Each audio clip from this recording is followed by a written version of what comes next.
The summer times, it wasn't that, it wasn't very good. But there's just like not a lot to do. And so we would just spend a lot, and we tried to stand up on the rafts and they'd always like fold in the middle. And then my mom was missing a stringer. Yeah, exactly. It's missing a stringer. Aloha, everybody. It's Mark Sawyer-Chu, host of the Christian Surfers Podcast. We just wanted to say a special thanks to Almond Surfboards and Trustless Property Management to thank them for their support and love. Those guys love the Lord. We wouldn't be able to tell the stories of Jesus from all around the world through this ministry without those guys. Almond Surfboards, based in Costa Mesa, California, since 2007. They've been building timeless boards and just helping families and friends just surf the everyday average waves, but making it fun and remembering the joy of surfing. Beautiful boards from mid-lengths and longboards to fishes and shortboards. Go by, check them out. Really fun merch too, and they do a great job building community. Gary Ward and Bryce and the team over at Trustless Property Management, based in San Clemente, absolute legends as well, who love the Lord. And if you have a property that you want a family-owned business that you can trust to operate it, or looking for a place or home to purchase, I did my place and bought our home through them. Those are great guys to work with. So Trustless Property Management and Almond Surfboards, God bless you guys, and thank you for all your support with Christian Surfers.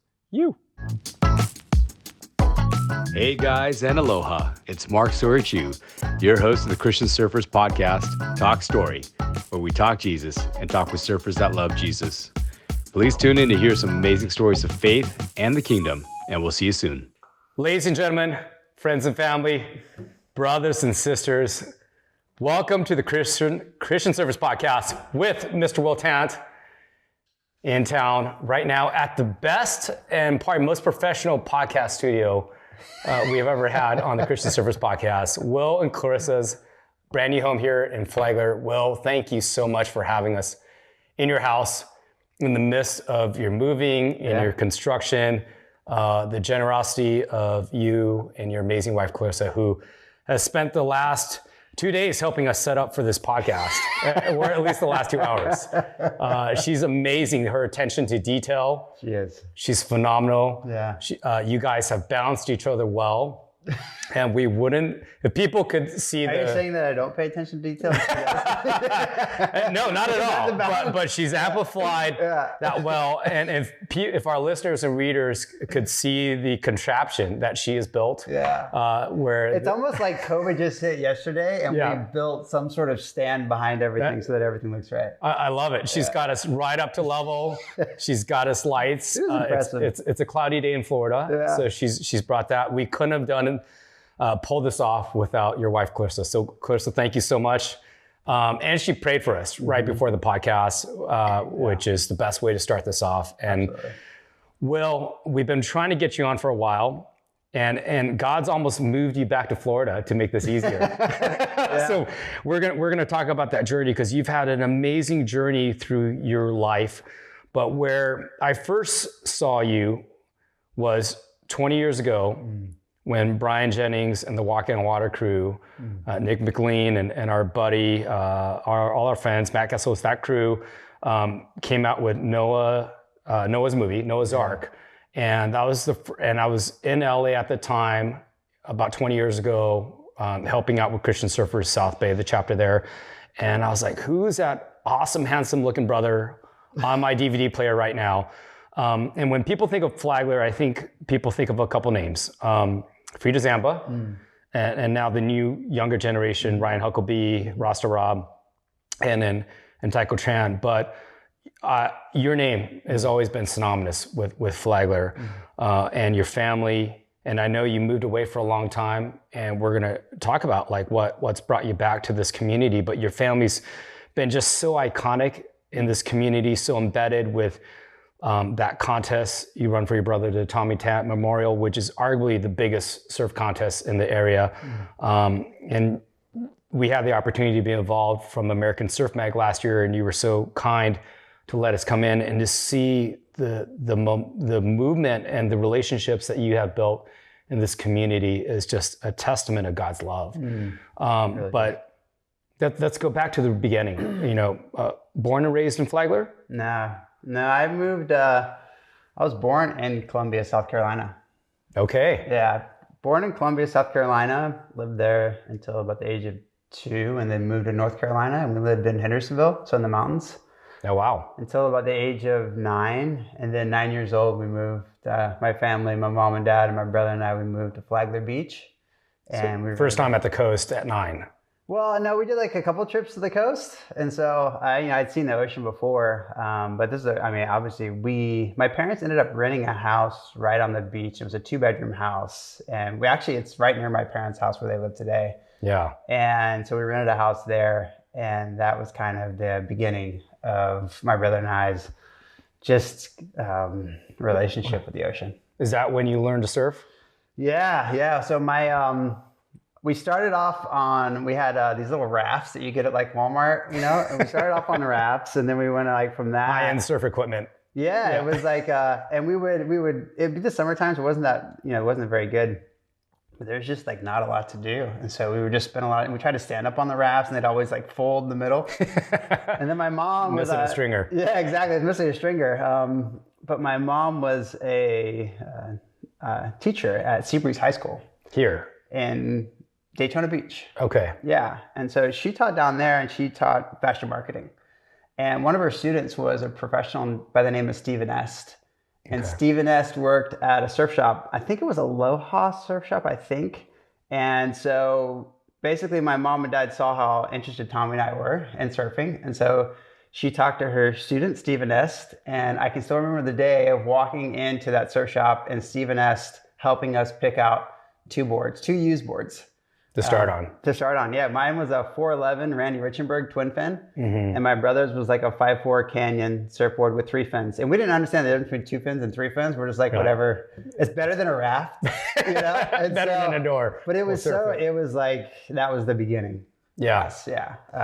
As far as like surfing on surfboards and stuff. Yeah. And was Tommy older or younger? He was older. He was almost 3 years older than me. Okay. Yeah. But you guys were always pretty close. Yeah. Growing up. We were, because where we grew up in North Carolina, there was only one other kid our age on the mountain. Wow. And there wasn't a lot of people. We lived at the very top of the mountain. And so we did everything together. I mean, we did martial arts for, probably 6-7 years together. We got into breakdancing together. Whatever he was into, I was into. Yeah. And you just wanted to do what your big brother did. Kind of. I mean, I think that, I don't remember, my decision making back then isn't that clear, but I know that, so like my brother started karate lessons, and he was 6 years old and I was 4 years old. And the sensei wouldn't let me take karate because he thought I was just too young to learn. But he quickly realized that he was basically teaching my brother how to fight, and I didn't have any sort of lessons in how to defend myself. And so I got into karate because he was into karate. Yeah. And I think, so it's kind of like, I kind of, if my brother was interested in something, typically I was interested too. So yeah, that's amazing. And having 2 girls now, I was the only child, so I didn't have that kind of sibling relationship, but I see that now, and I think about my girls and their sisterhood when you share about your relationship with Tommy. Did you guys grow up in a Christian home? Yes, in the sense that I remember going to church in North Carolina. We went to Church of Christ, and then when we moved down to Florida, we didn't go to church as much, mainly because we got really into surfing. And then we got really into surf contests. Yeah. And so surf contests, and I was competing in as many contests as I could register for, and my parents would drive me to. Yeah. And so ESA, anything. And so we would go to church like on Easter and Christmas. But I've always had my mom and dad have always had a relationship with God, and my grandparents are Christian, and short answer, yes. Long answer I don't think I really understood what it meant to be a Christian, or and I don't know. I think I became a Christian much later in life. Right. But I think culturally I was Christian. Right. Yeah. There was some exposure there. When you were young. was the catalyst for you, was that when Tommy passed? What was, as you kind of got older? Yeah. No, it was like, I think for me, like, so I have the relationships that I made in surfing. And so like from your career. From my career. And so, and how long were you pro? I was pro for over 10 years. And okay. So, but my amateur career started when I was 14 years old. And then I made the NSSA national team when I was 16. Okay. And so 16, 17, 18, I started traveling to California. And I became friends with this guy who was also on the national team. His name was Banning Capps. He's no longer alive. But Banning was a Christian. And so I would go and I would stay with Banning in Carlsbad and hang out with all the Carlsbad guys. And I've always been drawn to Christians in the sense that I just sensed something at a young age where there's something about that person. They may have more peace, or there's a sense of joy, or maybe their priorities feel like they're in a good place. And so I've always been, God's kind of put those people in my life. So Banning's on one. purpose. Yeah, right. Britt and Merrick, Al Merrick. We were talking about the other day. Yeah. Really big. Britt was shaping my boards and I was riding for Al Merrick.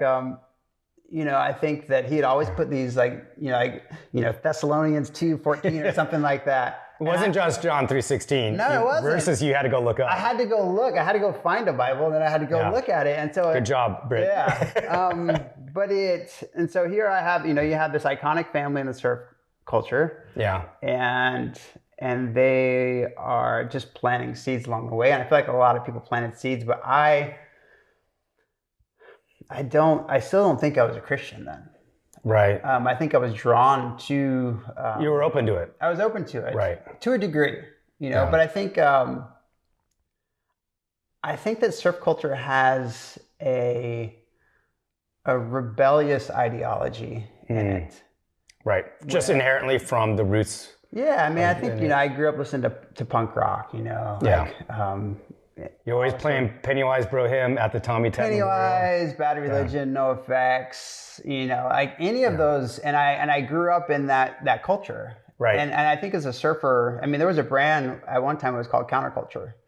And so there's just this sort of like rebel side to it. And I always felt like, well, if I was going to become a Christian, then I have to give up and I have to stop having all the fun in my life. That's kind of the subtext that I felt like Christianity was saying to me. Right. And so I was always kind of interested, but I didn't want to take that step because I felt like, well, I'm not going to be able to hang out with all my friends. I'm going to have to give all this stuff up. And I just didn't have a good understanding of what it meant to be a Christian and what it meant to live a life, that reflects a relationship with the creator of the universe. So. Right.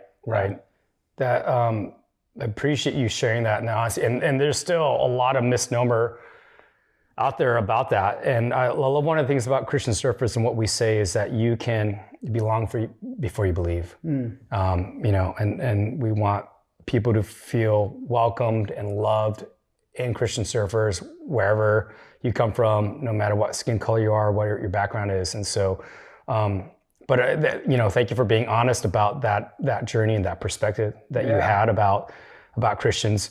Before you move on, I think there's something to be said about that notion of belonging. I think it's one of the most very fundamental human needs that we have. Right. We crave that. We search for meaning and purpose. We search for belonging. And it's not small that one of the biggest brands in the surf culture is named Lost. Right.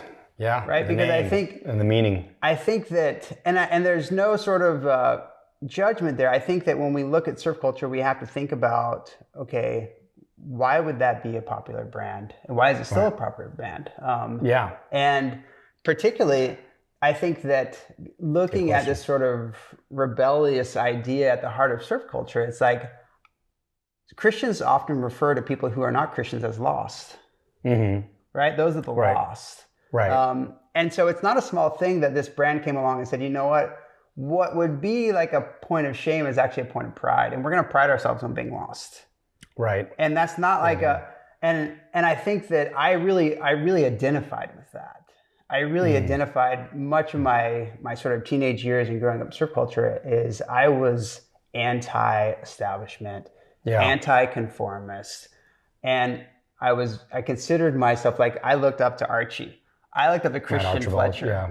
I looked up to, you had Potts, you had Matt Hoy, you had all these guys that were just super edgy and surfing really, really like in fun ways. Yeah. And I just consumed that as a kid, and I loved it. And I think that, like, the rebel side of surfing, there's something good there can be something good in that as well.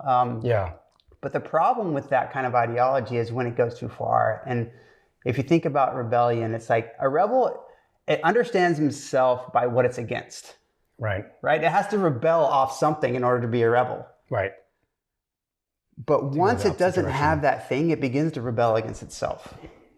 Interesting. And so there's this sense of, like, when you look at surf culture, I think that one of the most parts that I find that kind of keeps me up at night, because I care about the surf community and I care about surf culture, is we can see this sort of tendency to self-destruction, right, in our culture. Yeah.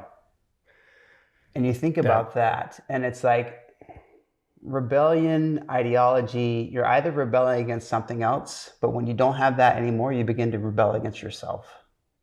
And that's where you get this sort of self-destructive bend into. And I've seen that in my life. I've seen that in my friends' life. I've lost some really good friends and family to sort of self-destructive tendencies. And I battled with it a long period of my life. And it's one of those things that I find where I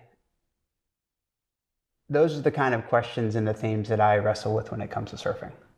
And I don't mean, and just for the record, I think that there's no disrespect to the brand Lost at all. Sure. Yeah. But I think that, and there's something, listen, I mean, we're praying for Mike and Matt and Real and the Bios team. Yeah. Well, there's something good in what they're doing, and just like there's something good in most brands, they're creating community. They're creating jobs. They're making great surfboards. They have, they've influenced the culture in so many ways, and there's a lot of good in that. I just think it's interesting. I'm curious what the history is there for the name Lost. Yeah, where they came up with it. Yeah, really profound thoughts there, Will, and we're going to get into your education, and we're going to talk about where you've studied and all that kind of stuff too as well. And I think that's what I've always appreciated about you as a professional surfer, is that not only do you just have like this awesome, handsome, good-looking brother, but he ripped, but he was very intellectual. And the way that you think about things and you think about theology, becoming a Christian, like in my mid-20s, like I was thinking that, if without being a Jesus follower, without having that as my identity, like where would I go? What brands would I buy? Where would I identify with? What communities? And Lost would absolutely be one of them. Yeah. That would be very appealing to me and was as a non-believer, whereas someone who hadn't yet found Jesus. But I remember I had a few Lost boards, but I had a few more CIs, Pastor Britt.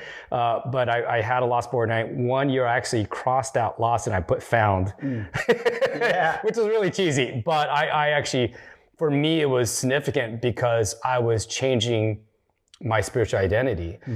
And one thing that we talk about Christian surfers as well, besides belonging before you believe, is a saying that you'll see on a lot of shirts, especially with the Christian Surfer Australia guys, is I found my tribe.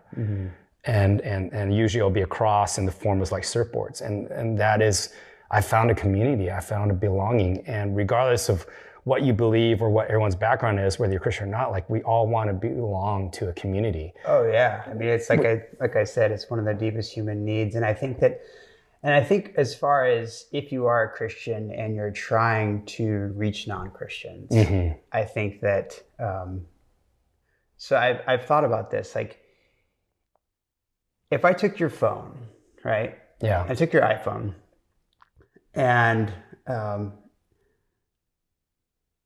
essentially the point is this, is that you can't lose something that doesn't belong to you, right?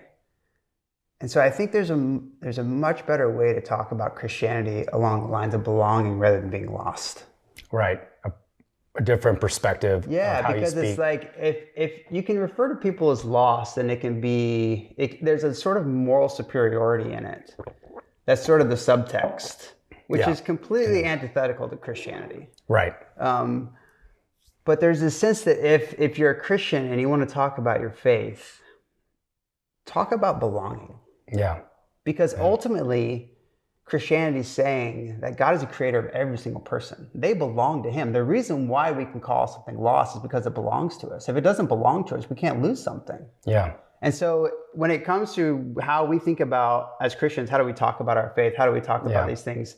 Belonging is a much more respectful way to talk about your faith rather than referring to people as lost. Because when I remember when I was growing up, someone referred to me as lost and my friends as lost. And I was like, I'm fine with that. Yeah, right. Because I love these people and I love my relationship with them. And so it just felt like it was really kind of put me off to Christianity when people would say that about us. And it also became like, well, it is a shift. And thank God, obviously everyone's at a different place, but that is generally not the way Christian Surfers approaches in terms of sharing the gospel. And it's very aligned with what you just shared. And that's why they have those taglines, like you can belong before believe. It was really more about that inclusivity versus that exclusivity, and not focusing on the differences. And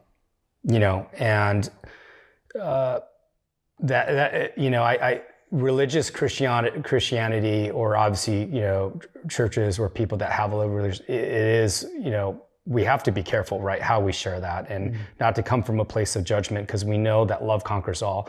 And I've found that in sharing the gospel, like apologetics, not being a theologian, not studying apologetics deeply, is that like, what do I revert to? And the greatest tool that Jesus gave me in terms of witnessing to people is love. And that supersedes any kind of head knowledge. I feel like it's always a hard issue when you meet people and encounter people. Like, you can answer all their questions from a scientific matter and perspective, but at the end of the day, it's just looking after the heart and what is the condition of their heart. But that is why I'm going to champion Will Tant to come be our keynote speaker at in Bali or one of the future Christian Surfer conferences. Because, Will, let's segue into that. That's kind of what you do now for work, right? You train mission groups and churches on apologetics, on how to share the gospel effectively. Is that correct? Yeah, I mean, I think questions and people's questions, whether they're against the idea of God or just how do I find meaning and purpose in my life? Where do I belong? Who am I? Or am I enough? Right? Like, those are the questions that I think they're invitations into people's worldviews. Right. And they're very important questions. And I've always been one who asks questions. I've just always been, I think I'm a skeptic at heart. Yeah, you're a critical thinker. And so I help people think through, how does my worldview bear on this particular issue that we're facing in culture? That's what I do. And so when it comes to Christians, I help them think through, how do we answer the biggest questions that our culture is asking right now? And the point that I do that is to ultimately point people to Jesus. And I think and the reason why is because I had an interaction, in my life where I was set free from something, and it completely changed how I understood myself. And it forced me to wrestle with things and ask big questions and think through my worldview. And fortunately for me, I found people to help me think through it. And it transformed my life.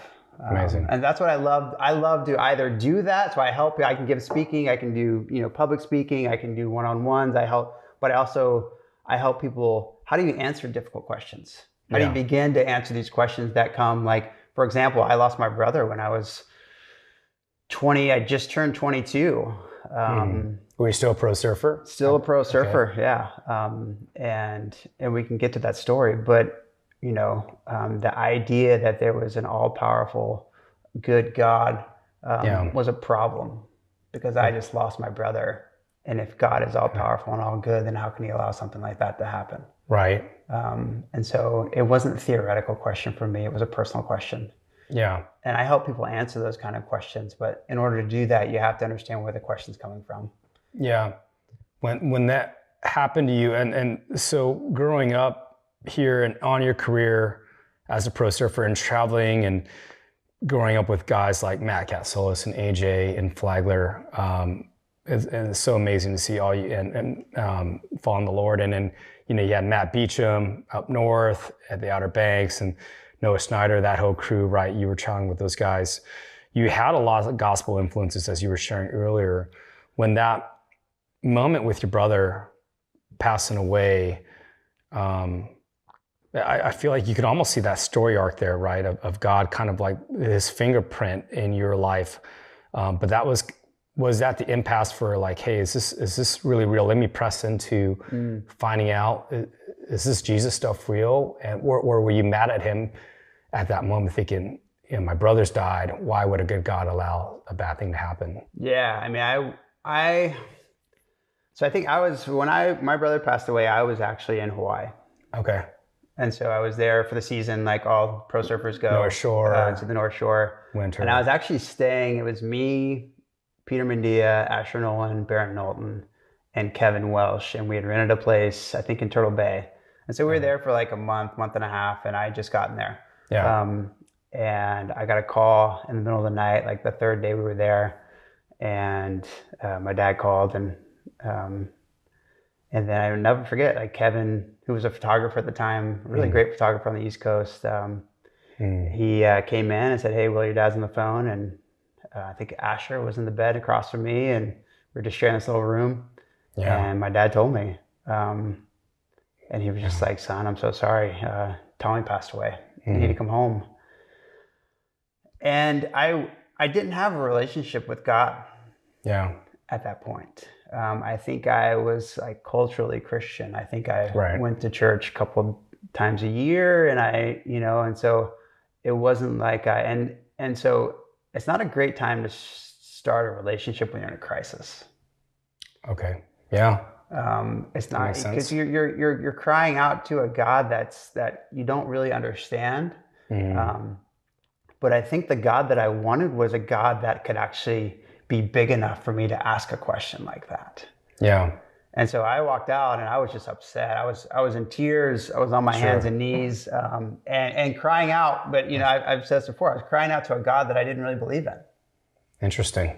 I wanted God to be true in that moment. I wanted this idea that I could cry out, but it was just this sense of like I was just angry and mad. And if there was someone who could have prevented this and they didn't, then I was mad at that thing. Right. Yeah. Someone you needed to take, point of blame at someone. I think it's like an involuntary human response. Yeah. We feel it. Yeah. And I think but at the time, like the only person I knew at the time, I think out of the whole Noah's Ark crew was maybe Noah, because we rode for Dragon Sunglasses. Yeah. And so I had met him a couple times just on photo shoots down at Sebastian. But I wasn't really close to any of the other guys, because I grew up down here and they were up in the Outer Banks. Yeah. Yeah. So, yeah. And it was just, that was the beginning of me really wrestling, because I think that when you lose someone, people start to try to comfort you naturally. Mm-hmm. Right. They ask how you're doing. They check in on you. And they also start saying things to you like, Tommy's in a better place. Mm-hmm. Or Tommy's up in heaven surfing the perfect wave. Right. And at the time, I didn't believe that. Yeah. And it was someone trying to give me peace in the moment that one day I'm going to see my brother again. Right. Trying to comfort you. Yeah. But when you're in that position, it really matters whether or not that's true. Yeah. Because if it's not true, I would rather deal with the grief that I'm never going to see my brother again, and that there is no hope beyond the grave now. But if it is true, then why do you believe that's true? Because you're telling me something that's giving me a hope. And if it's a false hope, I don't want it. Right. And that's just the reality of death. That's the reality that we all face. And for me, so I started there. And I began to press people on, how do you know that's true? Yeah, in your life after Tommy passed. So Was it Noah? Was it his group of guys I think it was, who? yeah. I mean, I had met Noah, and then like I think they started making Noah's Ark. So it was probably pretty like a few years after Noah had become a Christian. Okay. And were you guys all the same age? Yeah, around the same age. Yeah.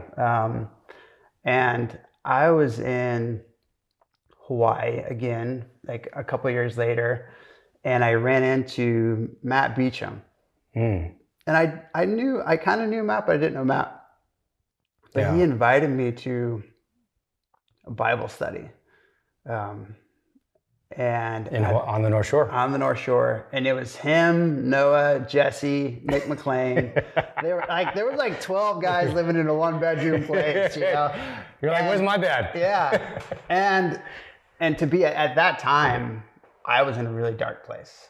Okay. I was on the North Shore by myself. Right. And Tommy had passed. Tommy had passed. It was like it was probably like a year later. And yeah, I was just really struggling. Surfing communities are not all the same around the world. Often, some of the world's best surf breaks are home to the most disadvantaged communities. We believe in the power of the global surfing community to make positive long-term changes to beach communities around the world. By harnessing the resources of the international surf community, we are able to make a global impact. Using surfing as a platform to connect, Groundswell exists to meet the needs of under-resourced communities and offer tangible hope. Together, Groundswell Aid and our partner projects serve as a way to infuse love and hope within surfing communities. I was really struggling with just getting up every day, and even though my job was to surf every day, it was still just really tough. Yeah. And so it was like a lifeline to me. And so I started to attend these Bible studies, and I was kind of sat in the corner in the beginning, just listening and curious and asking questions. And that was the beginning of that relationship for me with those guys. Wow. Yeah. That's amazing. You can kind of pick that up in the movie, you know, and you don't quite know where like you guys all know each other, but that's probably where you guys really became friends. Well, I was with Noah when he made the decision to become a Christian. I was with him the weekend before he made that decision. So that was my role in the movie, was saying, hey, like I was hanging with Noah, we were down in Sebastian, we were doing non-Christian things. Right. and then I woke up the next day and he just split. Wow. He just left. He just like, I need to go. He just gone. Right. And I was like, I didn't know him that well. So I was like, okay, you know, I mean, I'll see you at some point again, you know. Yeah. I didn't think anything of it, but it was on that ride back to Outer Banks that he became Christian. Wow. So my role in that story is kind of like, oh yeah, I was there. I mean, I couldn't tell what was going on. And so you never really know what someone's going through and how the Lord's working in someone's life. But I was there basically the weekend before he took that drive up to the Outer Banks, and and all those guys, you know, dedicated their lives to Christ a couple of weeks later. And then your story came a little bit later. Yeah. After that.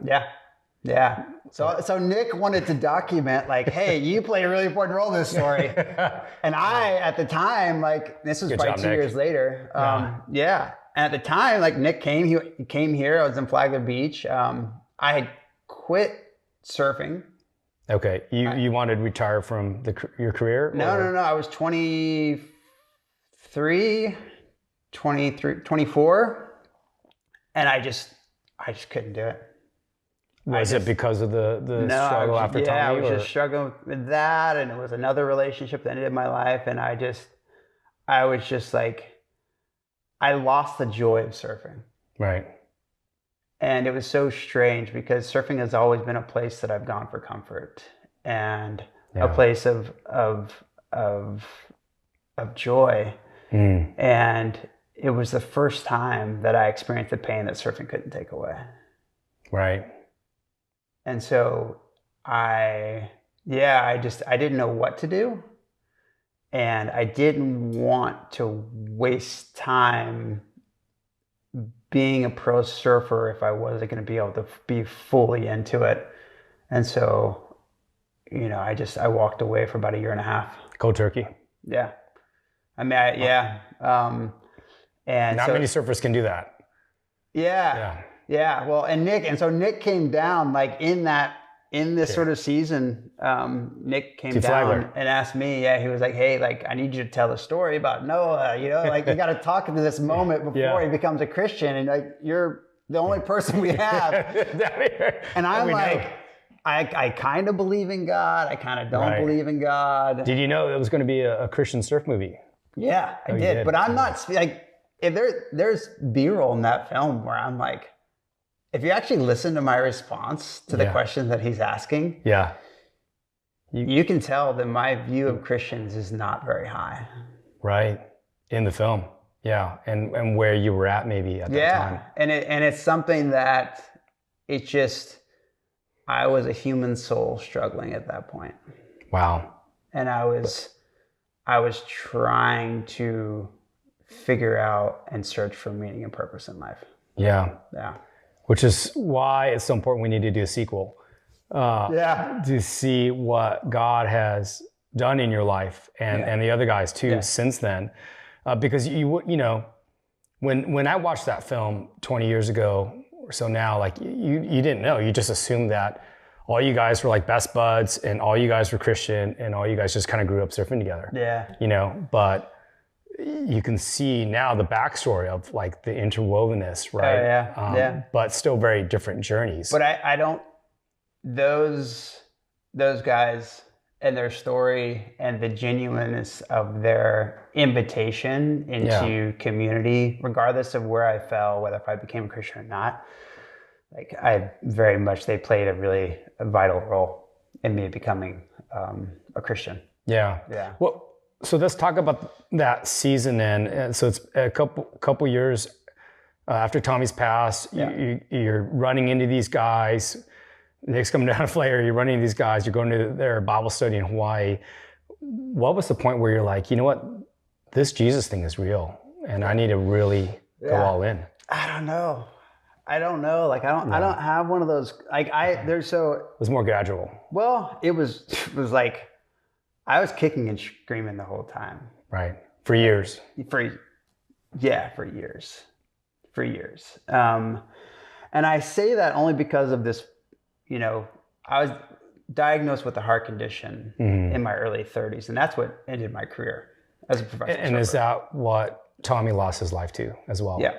Okay, so it's a genetic thing. Genetic condition, it runs in my family. And so I think that's when I became a Christian. There's one particular moment where I experienced something that I could not explain. And I mean that in the sense of religion says that if I can clean up my life and make my way to God, right? Right, works first. So through my moral obedience and cleaning up my life, and then I sort of make myself acceptable. But I experienced a God that was searching for me. Right, the opposite. The opposite. I had not cleaned up my life, and yet here God was saying, come to me. Rest. Yeah. And it was so transformative. And if I had to plant a flag in the story of my life, it was the moment that I gave up surfing. Yeah. That in my surf career that I became a Christian. Yeah. Did you know about that disease beforehand or no? It was just, so basically the only reason why, I mean, it's a wild story. So we've been putting on the Tommy Tant contest, which is a memorial contest. We've been putting it on in Flagler for over 20 years. And you guys started that a few years after Tommy passed. We didn't start it. Somebody else did. Community started it. Wow. So as a high school teacher, Fran Noble, and a few of her students. So Dan Worley was one of them. Oh, wow. Yeah. And a few other ones. And Zoe Frasman of Z-Wave Surf Shop. Okay. They started. Wow. They're like, and they ran it for the first 5 years. So all my parents and I had to do was just show up the day of. Yeah. And just attend it. Yep. Say hi to people and be blessed by it. and then go home. And so they ran it for the first 5 years, and then we took it over. I took it over year 6. Okay. To actually produce it and plan it. Yeah. We had taken what they had built, and basically at that point I had re-entered the surf industry. Oh, okay. Turned professional again. And I was in a place to be able to just use all my network to be able to basically put on the event. And it's never been a single person show. Right. If you put on any event of any size, you know that it takes a village. It takes a village. And so there's always been, but the Tommy Tant community, the Tommy Tant contest wouldn't exist without the Flagler community. Right. And that's true to this day. That just happened this year, right? The pier is taken out by one of the recent hurricanes. It's closed down. They're going to rebuild it as a cement pier, I believe. So you guys weren't able to get the permitting this year on the beach, but once again, the community said, "Well, we still need to do something." Yeah, and I think it's a beautiful testimony to our small surf town. You know, we're a really small town. When you compare us to a St. Augustine or Jacksonville or Daytona or New Smyrna or any of those, like Flagler Beach is very small in numbers. Yeah. And so it's a really tight-knit community. Yeah.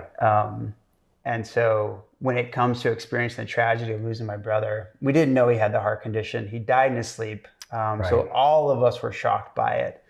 Total surprise. Complete surprise. And I think that the community really carried us from day one in helping us mourn, you know, the loss of my brother and heal. You know, I think that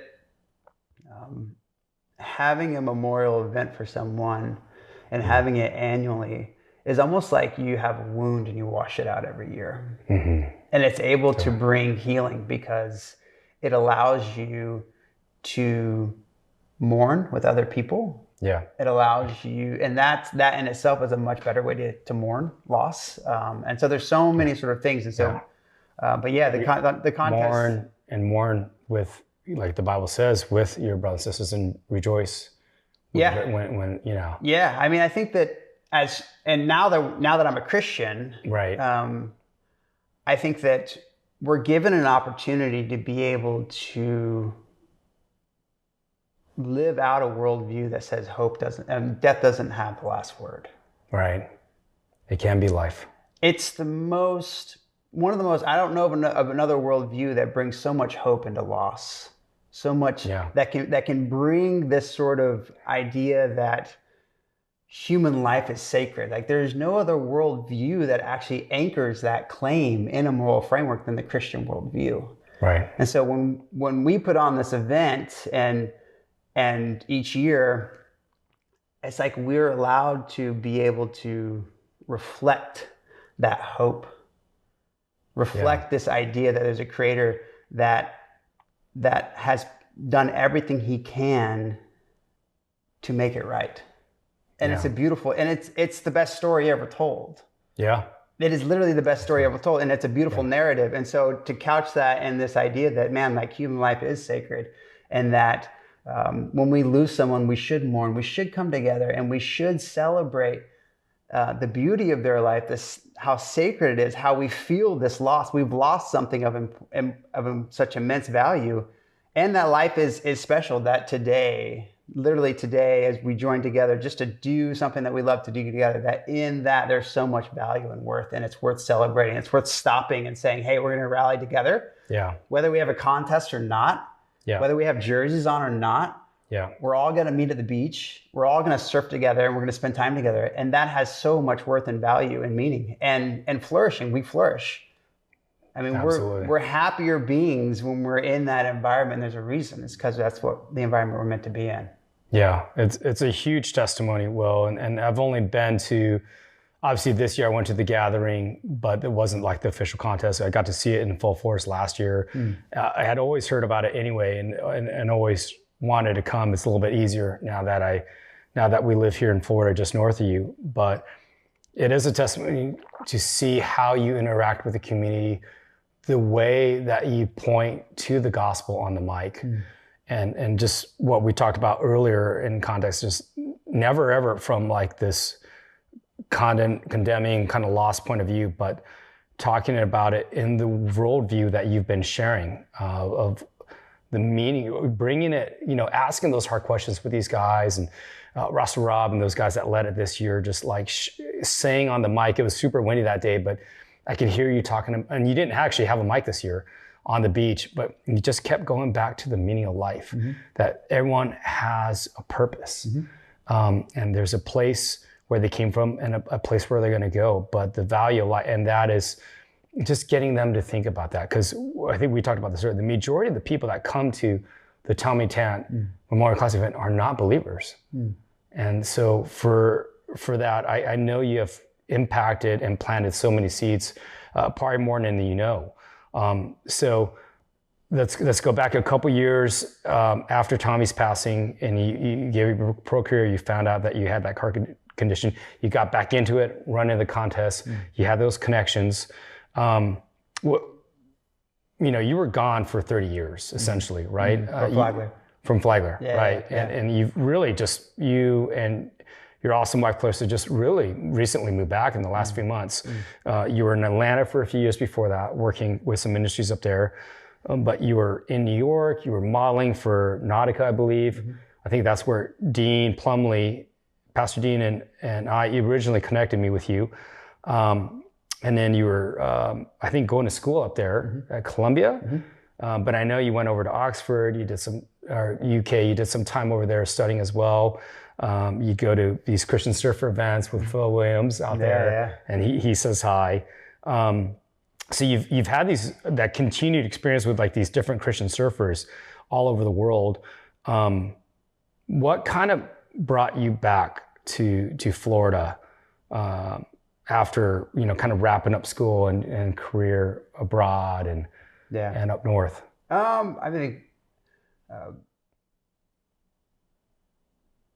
three things brought us back. One is I want to be closer to my parents. Yeah, they're 75, and when you're just starting your career as whatever your career is in,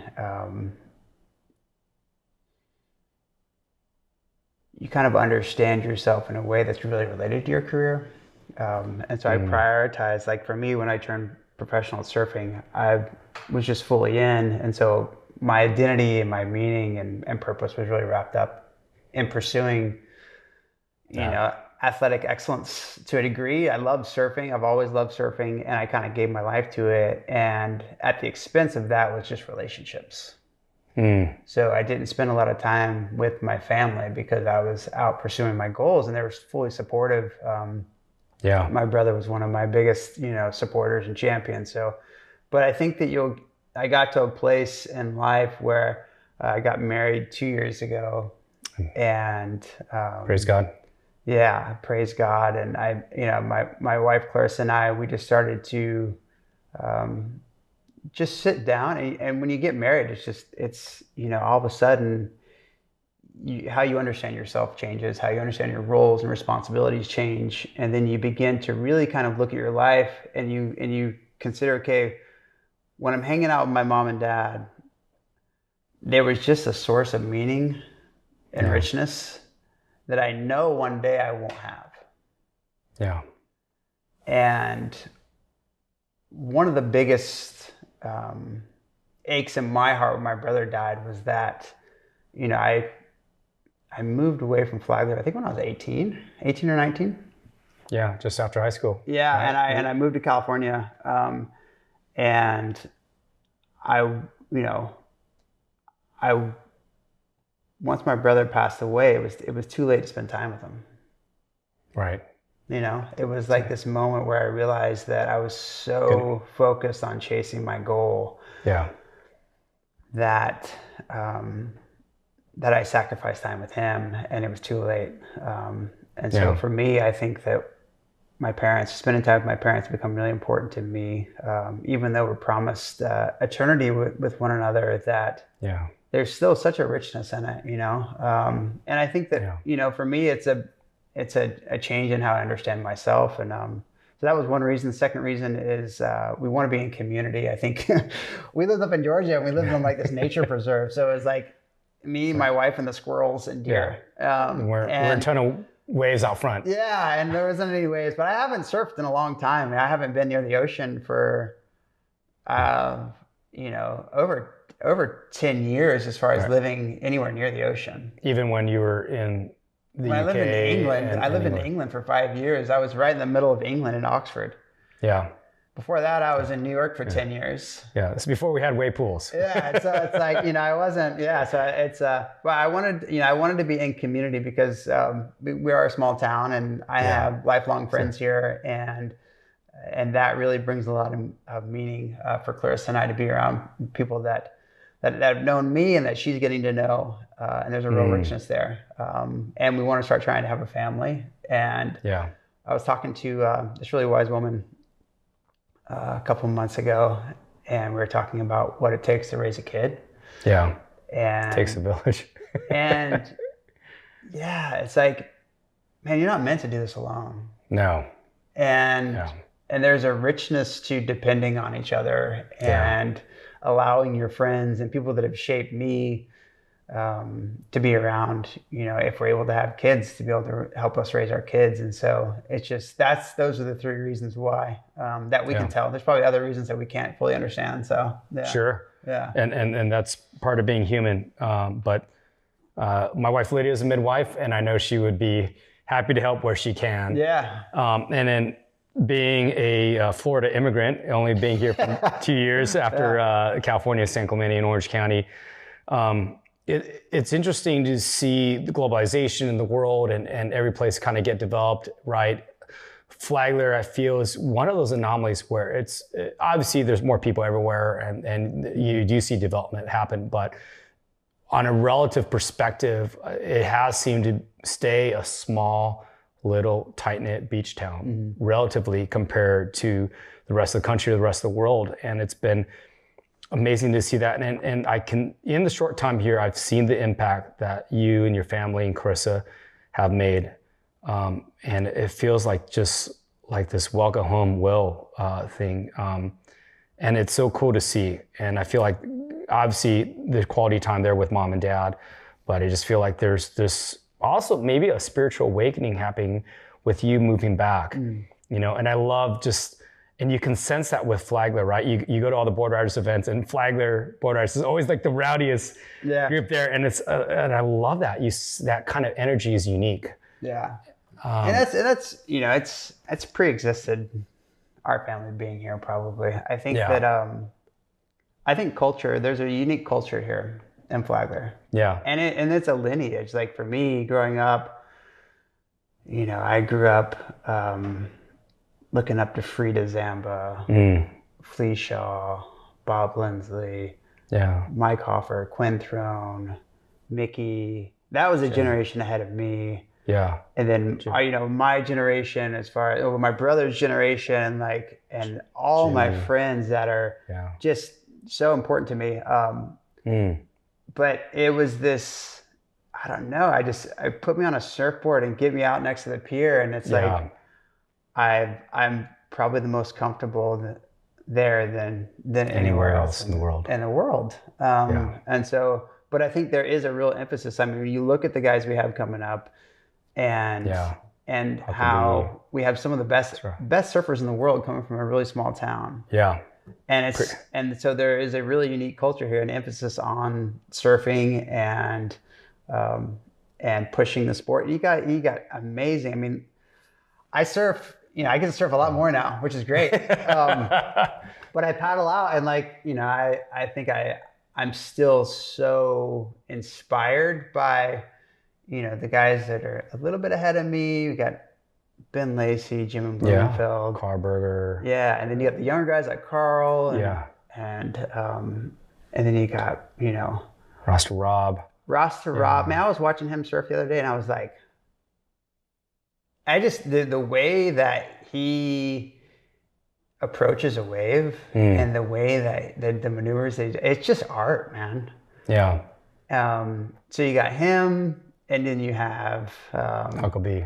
Huckabee, who is just like trailblazing and accomplishing so much, and taking kind of a different route as far as he taking competition really seriously, and then you have these like underground guys too that are just, I mean, you got the Conklin brothers, you have, probably missing a couple of people there where it's just a really cool mix of people who, we all love surfing. We all love the feeling of surfing.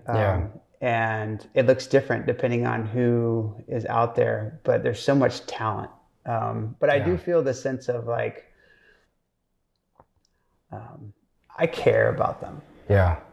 And I care about them. I care about the community. And hopefully in some small way, when it comes to us sharing the most important thing we can share with them, that we do it with care and sensitivity and genuineness. Because I think that, when God reached into my life and saved me, it was a moment where I'd come to the very end of my rope, and I had to let go of the thing that I love to do, which was surfing. So I was diagnosed 10 years later after my brother died. Almost 10 years later. So I didn't know I had it. So a significant time later. I basically had my entire career, and then I was diagnosed in the mid-30s. But anytime that Jesus anytime I've experienced this sort of encounters with God or any of that, it was always the most sincere encounters and the most intimate, and it was so powerful. And I think that it's such a good model for us to be compassionate to people around us, and to be sensitive, and to really see them where they are, and to walk alongside them. Because for so long, man, I was not the person you'd want to match up with when it comes to, I want to reach this person for Christ. But it makes a big difference when people do, and they do it in the right way, in a really caring, loving, sensitive, genuine way, and point people to the truth as well, And so it's a real sensitive balance, but so. I love that, Will, and you can see that anyone that spends any time with you can see that you have a genuine love for the people here, the community, Ross, Rob, Brian, all those people that we talked about earlier. You can see how much you genuinely love and care for those people. And I feel like that is another reason, there's a spiritual reason why you're back as well, besides in addition to family. How can, as we wrap it up here, how can people follow you and Clarissa and be praying for you guys? Is there a social media that you guys have, and how can people kind of stay in touch and come out and support the Tommy Tant Memorial whenever you guys run that again? Well, I think, probably for the Tommy Tant contest, it has its own social media. Okay. But it's run by Clarissa. There you go. I mean, it's always been it's family run, and it's community run. Yeah. And so I think for that, you can follow that, and we'll be giving updates, and we really hope to have it this year. I think so hopefully that'll happen this fall. As far as us, man, I'm not that present on social media. I think that, I do have like an Instagram and all of that, and but to be honest, I wrestle with it. Yeah. I think that it's social media in general. Yeah, I do. I don't know. I come from the generation where Johnny Boy Gomes said, "What talk is cheap." And I think that we've lost something in our culture. Where I understand social media and I understand the purpose of it, and you can do all those things, but man, we get really close to worshiping ourselves on there. Yeah. And I wrestle with it.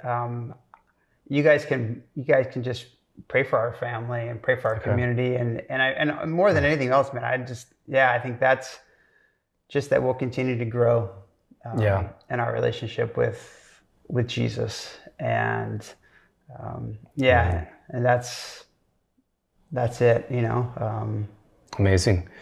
Well, definitely a lot of pros and cons with social media. And we talked about a lot of things today. And I hope, all the Christian surfers and people out there watching this get the chance to meet you. It's been such a blessing to get to know you more and closer more the last couple months here, having seen you on my little TV, on my DVD player 20 years ago. Yeah. God is so good in how he's interwoven our stories. But like you said, he's got the greatest, he's come up with the author for the greatest love story ever told. It wasn't something that Hollywood has come up with, and Hollywood's often tried to imitate what God has done, right? Yeah. And how best we can share that story with the people around us.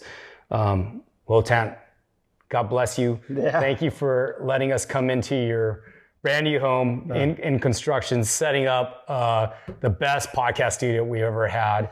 You and Carissa and your family are such a blessing, such a light in this town. Thank you for all that you do for the kingdom of God. And we love you so much. Awesome. Thanks, Mark. Love you, buddy. Yeah. Thank you. Awesome. Great job, bud. Yeah. That was awesome.